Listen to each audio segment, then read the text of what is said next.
Hello guys, in today's video I'm going to show you how to fix cannot continue installation because another Roblox player installer is running. So the first method would be to go and search and write down run. On run you want to write down %local app data %, click OK.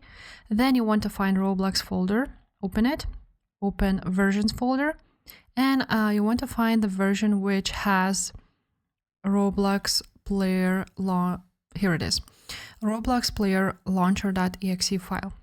Once you will find it, you want to double click on it and launch it.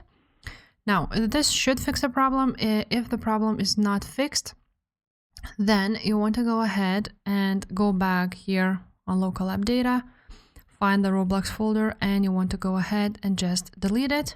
Now, after you've deleted that folder, you want to go ahead on run again. And now you want to write down %temp%. So these are temporarily files.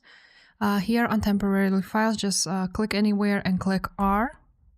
Then you will see here Roblox, and you want to go ahead and delete it from the temporarily files. After you've done that, you want to go on search, write down Roblox player, and you want to go ahead and click uninstall. You will be redirected to this page, and you want to go ahead and uninstall Roblox. Now, once you've done that, you want to go ahead on your search bar on your browser, and you want to go to roblox.com. After that, you want to click on any game, and you want to click play button.